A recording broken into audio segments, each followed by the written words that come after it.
Europea la actividad de investigación está muy desarrollada. El Centro Común de Investigación ha ofertado, antes hice referencia a una convocatoria muy grande para contratar personal investigador, y fue precisamente una convocatoria que se publicó a finales de enero de este año.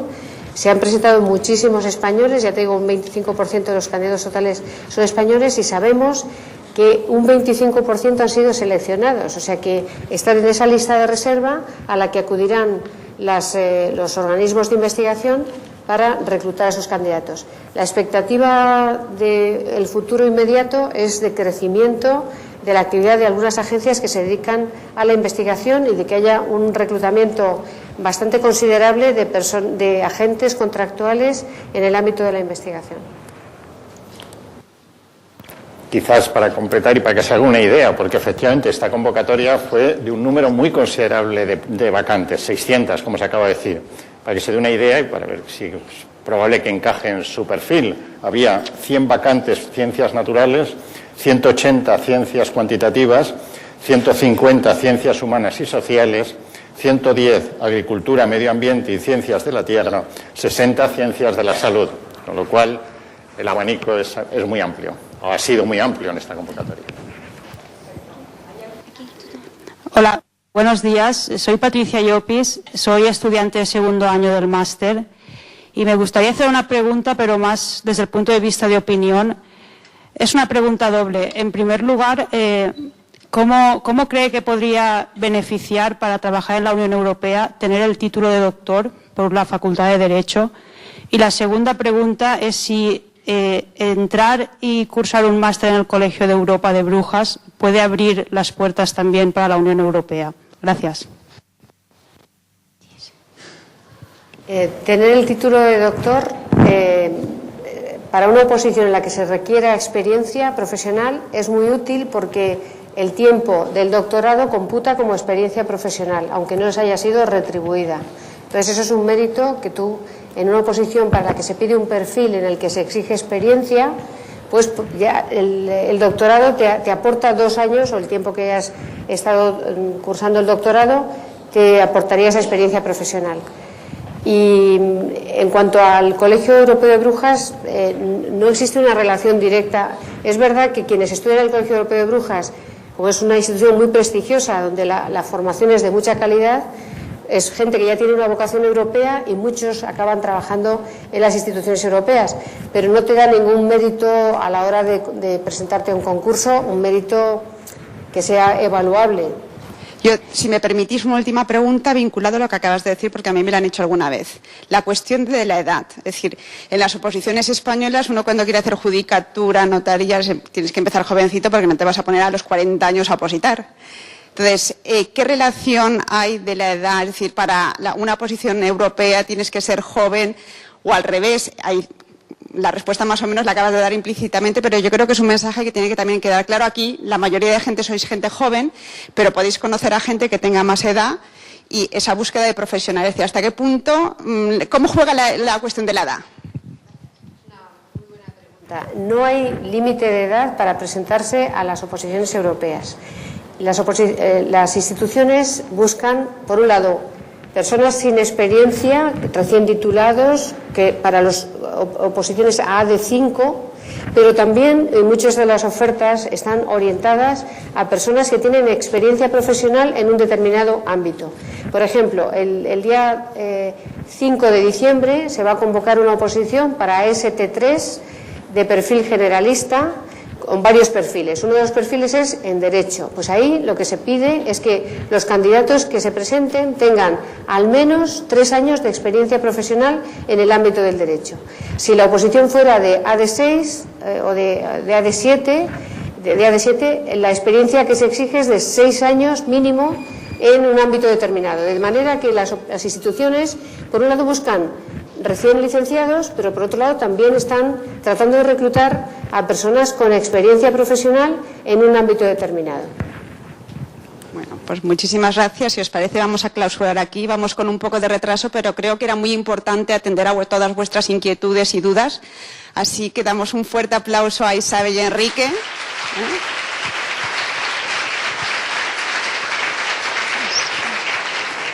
Ha sido extremadamente interesante y útil. Muchísimas gracias a todos por vuestra participación, por vuestras preguntas, porque enriquecen muchísimo el debate y, sobre todo, creo que es satisfactorio para vosotros que tengáis las respuestas. Voy a pedir que se vayan acercando Amparo y Soledad, que, como os decía al principio, pues son dos personas valencianas, funcionarias de la Comisión Europea. Van a dar también su charla y expresaros a vosotros su experiencia personal, su trayectoria. Por eso no me voy a entretener mucho en lo que es la explicación de su currículum, porque forma parte de su explicación pues contaros a vosotros ellas mismas su trayectoria profesional.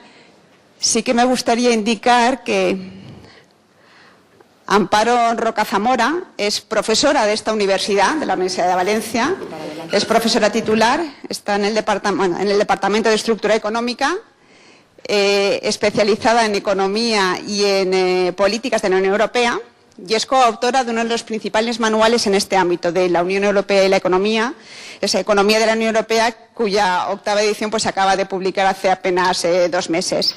Ella es funcionaria de la Comisión Europea desde el año 2001, ha estado en diversas direcciones generales. Sabéis que la comisión se organiza por direcciones generales temáticas. Creo que ella explicará un poquito cuál es su trayectoria profesional y, sobre todo, está aquí también como exmiembro de tribunales de oposición, lo cual creo que es una perspectiva muy, muy interesante, porque os va a decir desde una perspectiva muy práctica qué cosas son buenas, qué cosas son menos buenas, por dónde hay que ir, qué es lo que está valorando la Unión Europea, los tribunales de la Unión Europea. Muchísimas gracias a las dos. Y Soledad, también ella va a contaros de su propia voz cuál ha sido su trayectoria profesional. Simplemente, como os he dicho antes, recordaros que es una joven funcionaria, acaba de entrar recientemente, por lo tanto ha pasado por ese proceso y creo que todos tendríamos muchas ganas de saber un poco cómo se ha preparado la posición, qué ha hecho, cómo ha funcionado y, sobre todo, la otra gran pregunta, cómo se hace esa actividad, la actitud proactiva para cómo has conseguido tú entrar donde estás ahora, en la Dirección General de Mercado Interior. Muchísimas gracias a las dos. Gracias, por supuesto, por la invitación que he recibido tanto de la Generalitat Valenciana como de la Universidad. Para mí, pues, es un placer indescriptible estar aquí con vosotros, que sois mi público natural. Durante muchísimos años he estado impartiendo docencia en esta universidad, explicando precisamente políticas de la Unión Europea y economía internacional, marcado dentro de, básicamente, programas de economía, pero también en másteres, etcétera.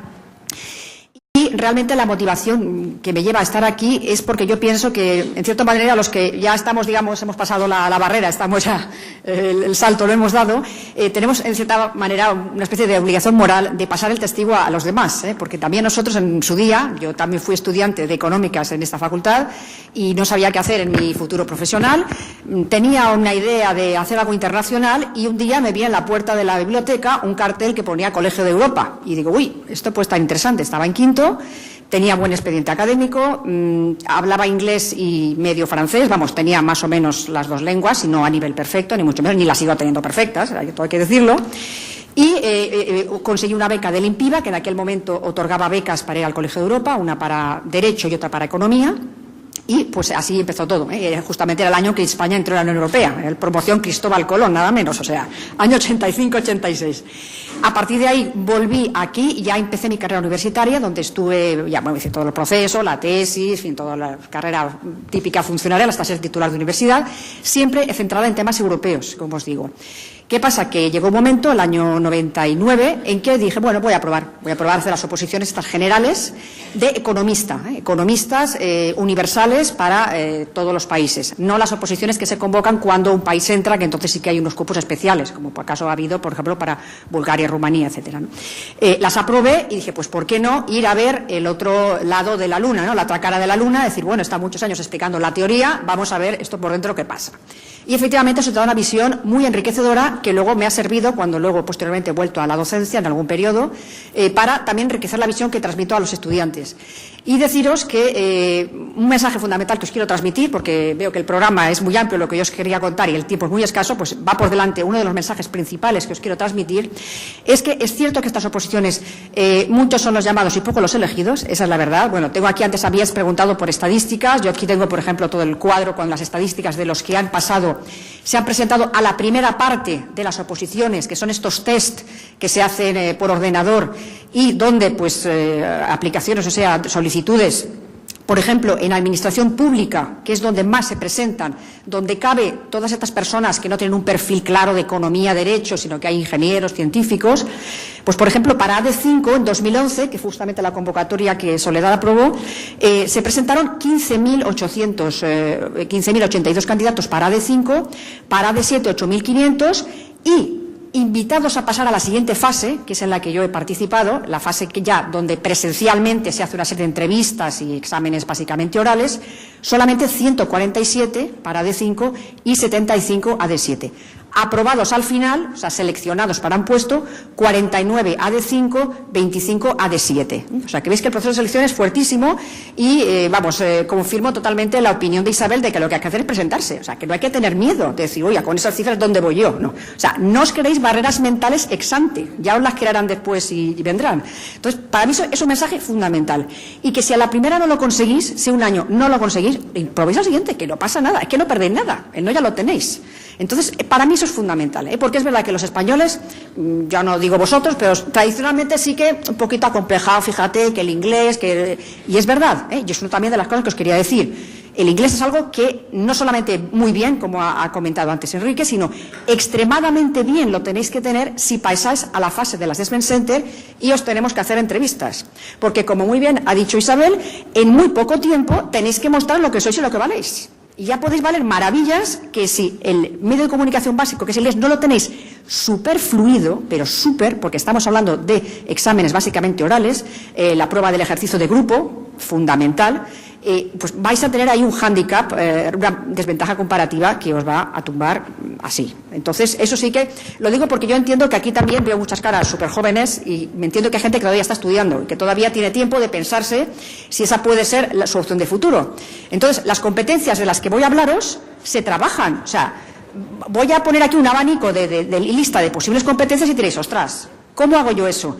Todavía estáis a tiempo por delante si realmente os planteáis eso como vuestro futuro para ir trabajando toda esa serie de competencias que la Comisión pide, ¿vale? Bueno, ya sé que estoy hablando de muchas cosas a la vez, pero veo la limitación de tiempo también. También, antes de meterme ya un poco más en harina respecto a las competencias que se requieren y a qué es lo que se hace en la Unión Europea, vamos a pasar un poquito más, por lo menos. Sí que quería hacer una especie de disclaimer, que es lo que, cabe. Es decir, bueno, yo ahora mismo soy funcionaria en activo. ¿Eso qué significa? Pues que yo aquí estoy representándome a mí misma, aunque sea funcionaria, olvidaros. O sea, yo aquí me represento a mí misma, ni represento ninguna opinión de la Comisión Europea, ni represento a EPSO, ni nada, de nada. Os transmito simplemente una experiencia personal y subjetiva. Y, por lo tanto, no sé, aquí no harán periodistas, imagino, pero que nadie diga, no, es que la Comisión ha dicho, EPSO ha dicho que es que esta competencia. EPSO, además, se reserva el derecho de cambiar las pruebas año tras año, va modificando detalles. Con lo cual, lo que yo os cuento aquí de cómo fue cuando yo participé hace un año en estas pruebas, puede no ser verdad al 100% el año siguiente. Es más, ahora mismo me ha llegado la noticia, la semana pasada, EPSO está buscando conejillos de Indias, es decir, funcionarios, nosotros mismos, porque quieren probar un nuevo test que van a poner para el año que viene, supongo que estaréis vosotros también en la RP al tanto, que le llaman E-Tray. E-Tray significa bandeja electrónica, es decir, poner al futuro, porque realmente, a fin de cuentas, cuando estéis en la comisión os vais a pasar el día, en la mayor parte de veces, delante de una pantalla de ordenador, recibiendo emails donde os va a llegar el trabajo. Entonces, bueno, quieren hacer una especie de simulación en ese plan.